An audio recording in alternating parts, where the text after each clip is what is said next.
Inició este lunes la cuarta conferencia internacional sobre financiación para el desarrollo en Sevilla, España. La cumbre de la ONU se prolongará hasta el próximo jueves y está previsto que asistan medio centenar de jefes de Estado y de Gobierno.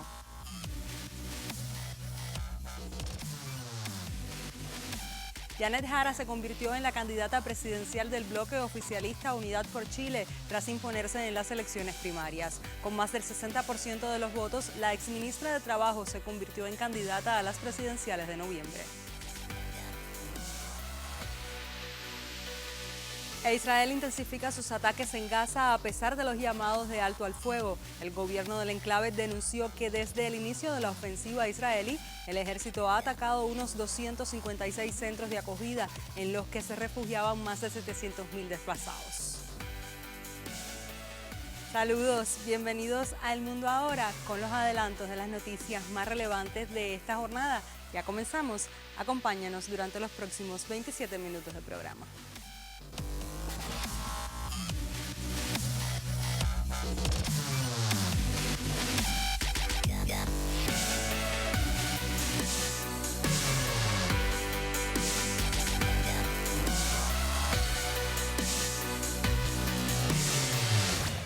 Iniciamos nuestro recorrido por las noticias de mayor impacto en el mundo y en Sevilla inició la cuarta conferencia internacional de la ONU sobre la financiación para el desarrollo, con Estados Unidos como el gran ausente y quien es tradicionalmente el mayor donante de ayuda y principal proveedor de financiación del mundo.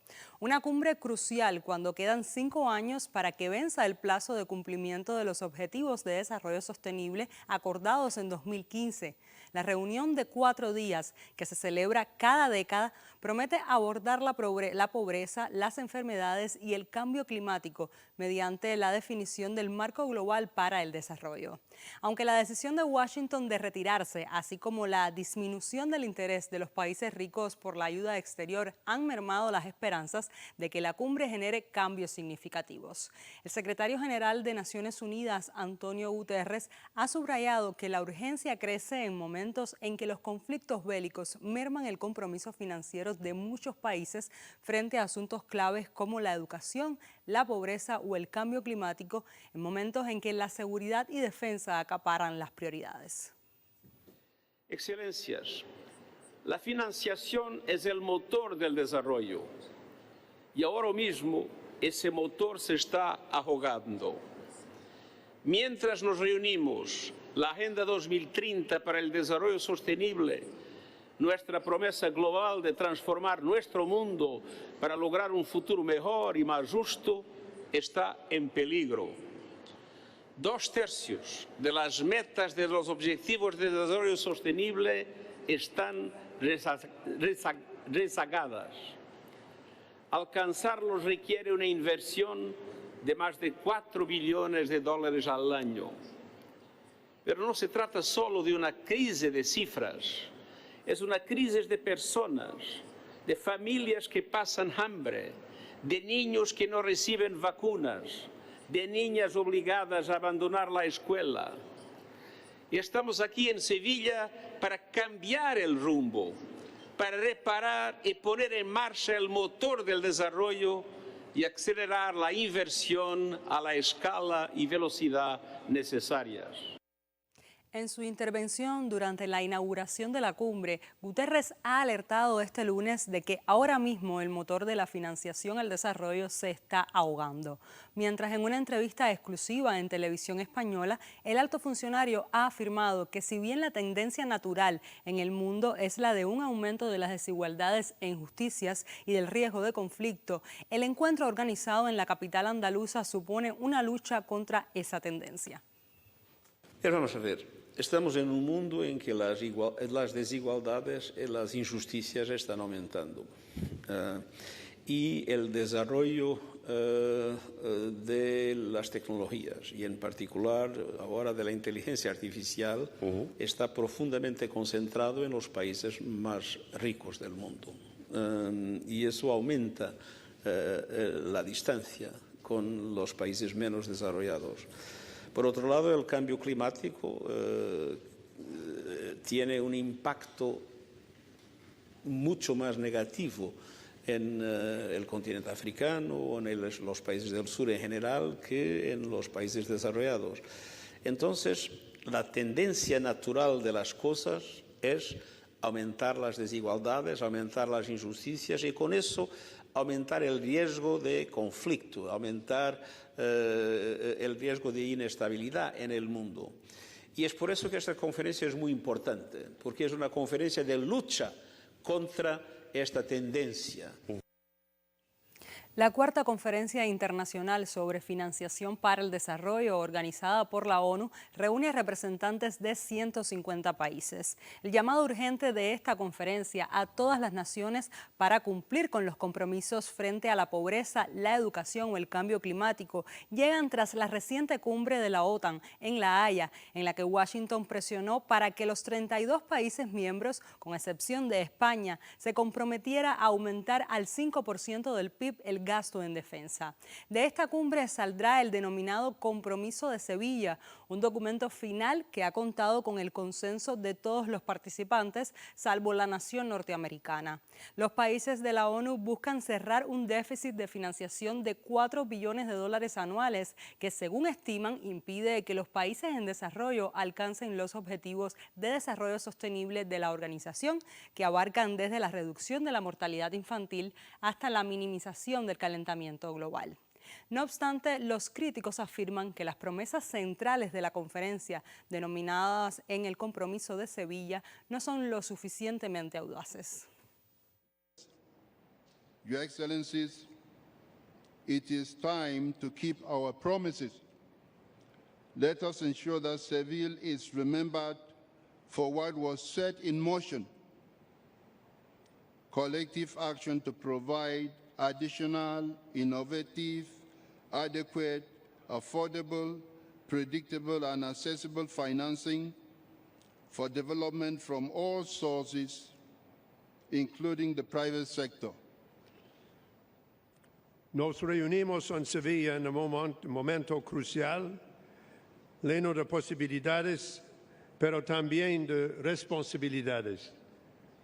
Alrededor del mundo, las prioridades políticas están cambiando. Las barreras comerciales están creciendo y la ayuda internacional se está reduciendo.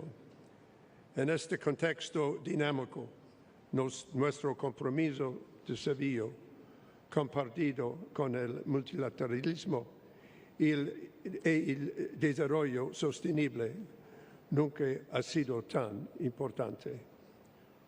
Por eso estamos aquí reunidos para reafirmar nuestros compromisos y diseñar a nuestro futuro colectivo.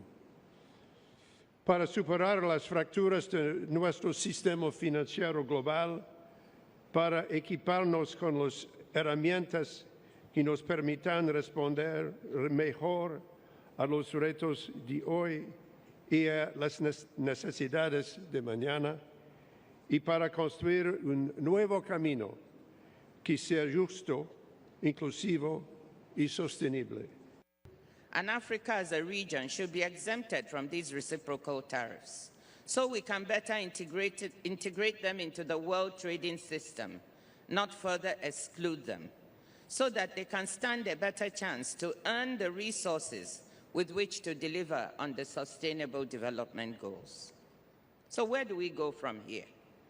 The outcome document, Compromiso de Sevilla, rightly recognizes international trade as an engine for development. It is through trade that you can help earn your own domestic resources to finance your development. We therefore need to bolster stability and predictability in global trade. El anfitrión de la cumbre es el presidente del gobierno español, Pedro Sánchez, y lo ha inaugurado como una oportunidad para cambiar el rumbo y alzar la voz frente a quienes solo apuestan por la rivalidad y la competencia. En su discurso advirtió que la vida de miles de millones de personas depende de las decisiones que se tomen en esta cuarta conferencia. Además, ha defendido la ambición frente a la parálisis, la solidaridad frente a la indiferencia y la valentía sobre la comodidad. calidad. El mandatario español ha llamado así a estar a la altura de las circunstancias ante lo que ha considerado como un desafío histórico para los que han defendido el multilateralismo y el derecho humanitario en una crítica implícita a los drásticos recortes de Trump en la ayuda al desarrollo. Sánchez reiteró el compromiso de alcanzar el 0,7% del Producto Interno Bruto en ayuda al desarrollo e instó a otros países a hacer lo mismo. Igualmente señaló que esta conferencia de Sevilla es una oportunidad para corregir el rumbo para no ahondar en una senda de frustración e injusticia. Y por eso les propongo que nos concentremos en 3 objetivos. El primero, convertir nuestras palabras en acciones. El compromiso de Sevilla debe renovar y profundizar el legado de Addis Abeba. Quienes quieren avanzar más rápido en la consecución del compromiso de Sevilla pueden y deben hacerlo. Y con ese objetivo lanzamos la plataforma de Sevilla para la Acción, un espacio para promover coaliciones, iniciativas más ambiciosas en los países, instituciones multilaterales, también la sociedad civil, el sector privado, todos los actores interesados que quieran aunar esfuerzos para causar el mayor impacto. Esta plataforma va a ser presentada esta misma tarde y con ella podremos traducir nuestros compromisos en acciones reales sobre el terreno. El segundo objetivo es afrontar con solidaridad los grandes debates del desarrollo, para no dejar a nadie atrás. En el mundo en el que la comunidad de donantes se reduce drásticamente y dramáticamente, es el momento de dar un paso adelante y no solo reafirmar nuestro compromiso, sino también redoblarlo. Debemos mejorar la sostenibilidad de la deuda, garantizar la justicia fiscal, cumplir con nuestros compromisos en cooperación internacional. Los países en desarrollo necesitan espacio fiscal para aplicar sus estrategias nacionales.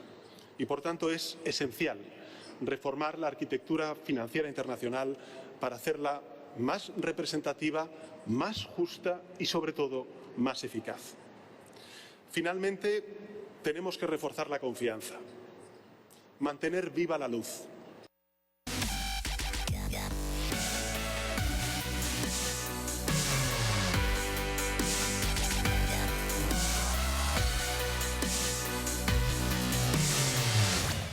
La candidata Janet Jara se impuso este domingo en las elecciones primarias del oficialismo chileno, tras conseguir el 60,31% de los votos con el 98,27% de mesas escrutadas. De esta manera, Jara, representante del Partido Comunista, será la representante de la coalición oficialista Unidad por Chile en las elecciones presidenciales a realizarse el próximo 16 de noviembre en Chile.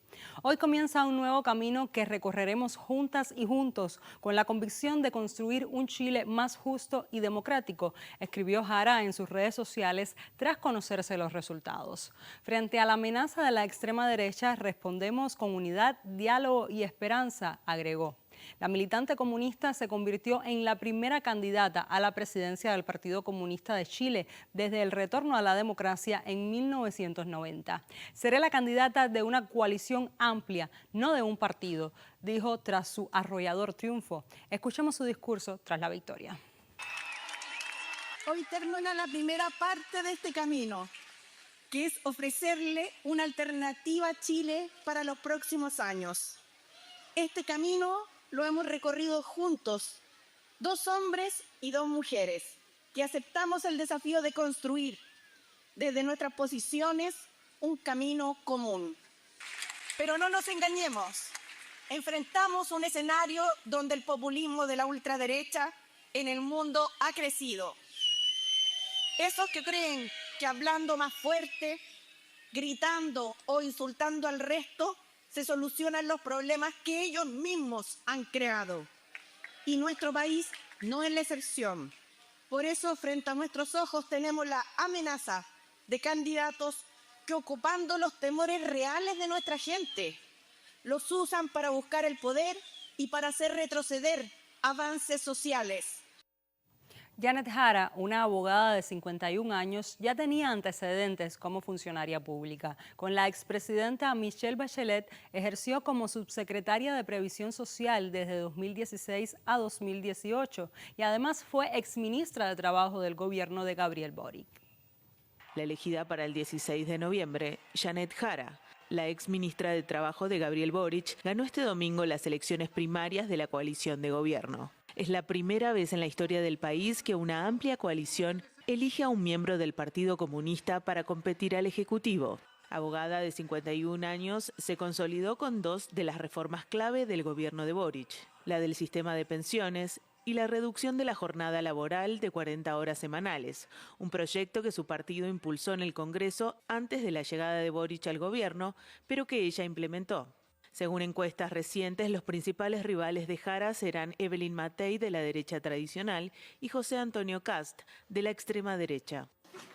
El gobierno, que llegó luego del estallido social de 2019, plebiscitará su gestión en noviembre con Jara a la cabeza, ya que Boric no puede ir por la reelección consecutiva, en un contexto signado por los candidatos ultra y lo que Jara llamó la desafección política. En segundo lugar terminó Carolina Toja, que representa al socialismo democrático con el 27,91%, seguida de Gonzalo Winter del Frente Amplio con el 9,02% y Jaime Mulet de Federación Regionalista Verde Social, que obtuvo el 2,76%. Escuchamos las reacciones de sus contrincantes al conocerse los resultados. Tristes, decepcionantes, no es lo que esperábamos. He llamado hace pocos minutos atrás a Janet Jara, la he felicitado por su resultado, es un resultado muy contundente y aquí es el momento de reafirmar lo que muchas veces dijimos, que estamos comprometidos por un pacto que evidentemente vamos a cumplir, no solo en la forma, sino en el fondo. Ella se transforma en la candidata de la centroizquierda, y trabajaremos lealmente para que esa candidatura le ofrezca al país el mejor proyecto posible para competir con la derecha. Queremos felicitar en primer lugar al pueblo de Chile por su democracia, por su capacidad de tener una nueva elección ordenada, civilizada, fraternal, que creo que es algo que siempre hay que valorar. En segundo lugar, queremos felicitar a Janet Jara, candidata electa de estos comicios, que representará a la unidad de todo el progresismo en la elección de noviembre, que nos parece extraordinariamente importante.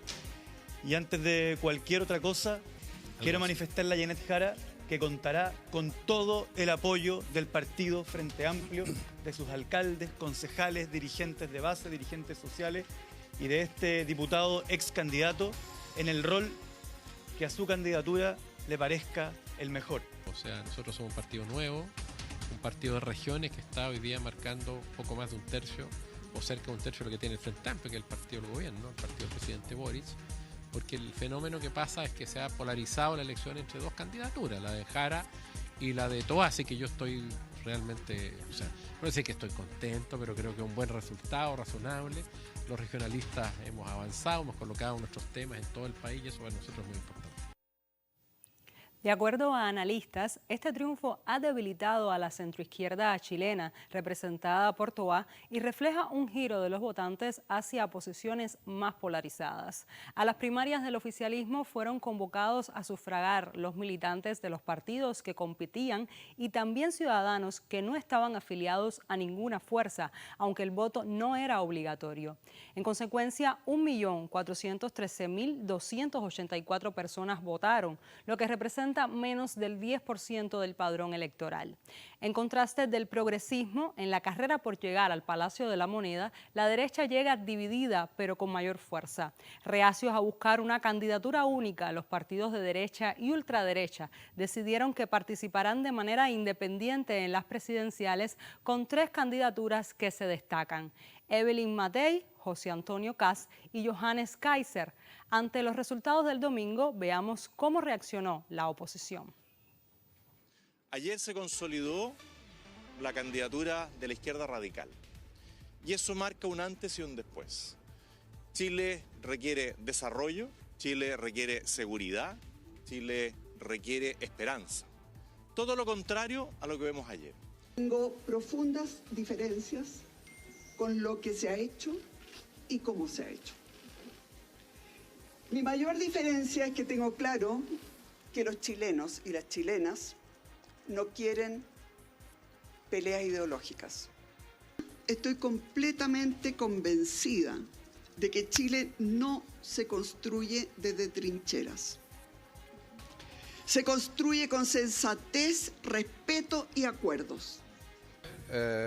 O reconocer que ha sido un proceso, como nos tiene acostumbrado el CERVEL, ejemplar en materia de conteo de votos. La participación ha sido menor probablemente que la que esperaban las fuerzas de gobierno, pero a nosotros que estamos en la oposición nos alegra porque, bueno, significa que efectivamente los niveles de respaldo de este gobierno han ido en retirada. El análisis que hacemos es que el Frente Amplio prácticamente desaparece del escenario político. Señor Mulet juega un rol honroso pero no relevante y es un duro golpe al socialismo democrático lo que acaba de suceder en las elecciones. Este lunes, la ministra vocera del gobierno chileno, Aysén Echeverry, abordó la baja participación que marcó la jornada de primarias del oficialismo a nivel nacional. Hay que recordar que, a diferencia de las últimas elecciones, en esta ocasión el voto fue voluntario. La ministra dijo que la cifra de estas votaciones está dentro de los rangos y recordó que en el 2013, en la primaria de Chile Vamos, participaron 800.000 votantes, mientras que en el 2017 cerca de 1.400.000. A eso nos referimos con que esto está dentro de los rangos. Es importante contextualizar la cifra para darle la interpretación que corresponde, subrayó Echeverry. Además, celebró la capacidad de mostrar unidad que tiene el progresismo y enfatizó que como sector no le temen a las diferencias de opinión y a las tensiones. Las especulaciones respecto de qué significa esto en un potencial resultado futuro es parte del mundo de las especulaciones. Lo que nosotros vemos es un sector que entrega gobernabilidad, que logra construir acuerdos, que debate de cara a la ciudadanía con ideas, con propuestas, que se discuten y donde se resuelven las diferencias. Y en ese sentido, y también a la luz de la participación que tuvimos ayer, creemos que las elecciones de noviembre están completamente abiertas. O sea, el resultado está absolutamente abierto. Y viene ahora un segundo proceso, y lo dijimos ayer también, donde esperamos, por el bien de la democracia, que el debate se dé en torno a ideas, a propuestas, a una visión de futuro que los candidatos tienen que plantear.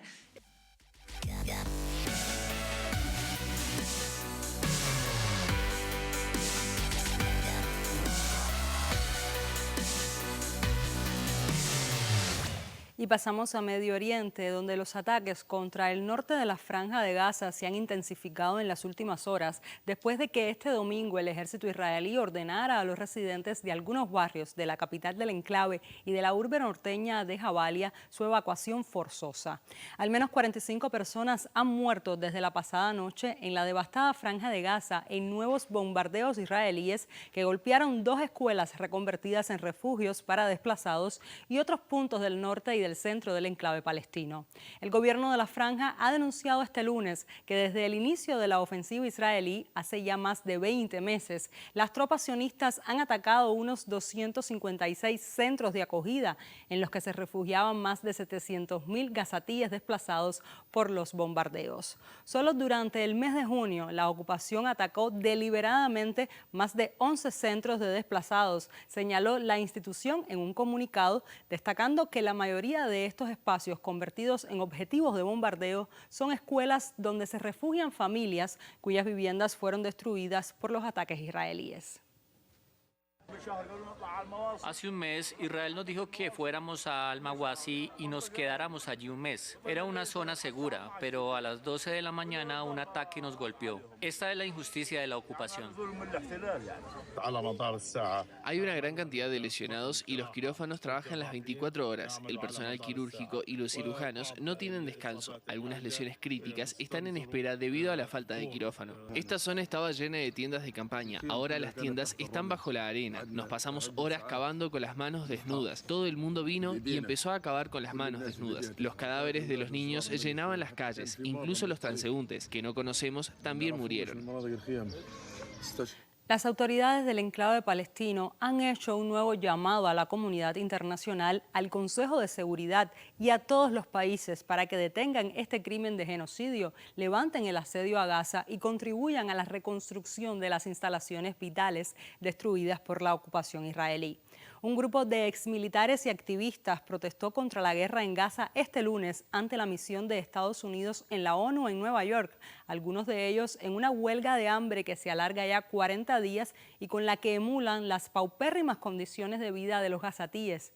Los manifestantes del grupo Veteranos y Aliados en Huelga de Hambre por Gaza eran una veintena, la mayoría exmilitares y activistas ancianos que levantaban letreros y gritaban rodeados de un notable despliegue de policías, más del doble de quienes protestaban. Por su parte, el Consejo de Seguridad de la ONU estaba reunido para valorar la situación en Medio Oriente. Hemos oído la narrativa de que los palestinos son monstruos con sed de sangre, que Naciones Unidas forma parte de una red de terroristas. Y esa narrativa, esa incitación, llevó a consecuencias auténticas de las fuerzas ocupantes que mataban a enteras familias y niños. Y atacaron a Naciones Unidas y se les detuvo, se les torturó. Esto hay que tenerlo muy en serio. Hamas es responsable de lo que ha hecho. Y lo hemos dicho claramente en cuanto a nuestra postura sobre toda cuestión, ya sea en cuanto a los ataques contra civiles o la toma de rehenes. Rechazamos y nos oponemos a esos actos. Pero Israel es responsable de sus propios actos. Israel también es responsable de lo que ha hecho. No puede achacar ni negar esa responsabilidad. Se trata de liberar a los rehenes y por eso bombardea todos los vecindarios, destruye hogares, ya sea vacíos o con gente, lanzando bombas contra las tiendas de campaña y los sicarios que disparan contra las cabezas de los niños cuando supuestamente buscaban a los rehenes. Uno y otro médico que ha venido aquí explica lo que ocurre contra los palestinos. El presidente estadounidense Donald Trump y principal aliado de Israel ha instado a Benjamin Netanyahu a finalizar las hostilidades en Gaza y pactar un alto el fuego con Hamas. En un mensaje por Truth Social, su propia red social, exhortó al primer ministro israelí a alcanzar un alto al fuego. Sin embargo, los palestinos que habitan Gaza acogen con escepticismo la posibilidad de una tregua. مش أول مرة يحكي الحكي هذا، صار لنا من أول الحرب وبعدونا فيك أشياء إنه سلموا الأسرى وحنوقف الحرب، لا وقفوا حرب وسلمنا أسرى فعليا ورجعت الحرب ثاني. تصريح زيه زي اللي قبله، إحنا اليوم بنخوض حرب لنا أكثر من سنتين، وإحنا بنسمع هدنة، خلصت الحرب، انتهى وقف إطلاق نار، في صفقة، حتى يوم ما صارت الصفقة رجعنا للحرب مرة ثانية، يعني إحنا بدناش كلام بدنا فعل. Varias fuentes diplomáticas. En paralelo, el primer ministro israelí Benjamin Netanyahu afirmó que la guerra contra Irán creó oportunidades para liberar a los rehenes retenidos por Hamas en Gaza. Aunque un alto oficial de Hamas, Mohamed Mardawi, acusó a Netanyahu de crear condiciones imposibles a fin de evitar cualquier acuerdo de alto al fuego en Gaza y la liberación de rehenes. En su canal de Telegram, Mardawi escribió que el primer ministro insiste en liberar solo a 10 rehenes en lugar de liberar a los 50 entre vivos y muertos en una sola tanda. Durante meses, Netanyahu ha estado manipulando a las familias de los prisioneros israelíes y menospreciando sus sentimientos. Insiste en seleccionar solo 10 nombres, ignorando al resto, que podrían ser liberados mediante un acuerdo integral y único. Además, Mardawi denunció que Netanyahu se niega a cumplir lo acordado previamente. En pocas palabras, Netanyahu no quiere un acuerdo. Y es que recordemos que el primer ministro quiere mantenerse a toda costa en el poder y para ello necesita la guerra. Tiene abierto un proceso penal que se centra en 3 casos de corrupción distintos en los que se le acusa de fraude, abuso de confianza y aceptación de sobornos.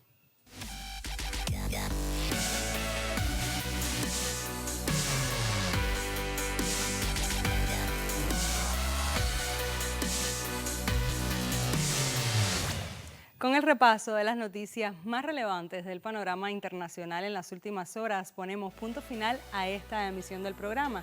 Manténgase informado en el canal cubano de noticias.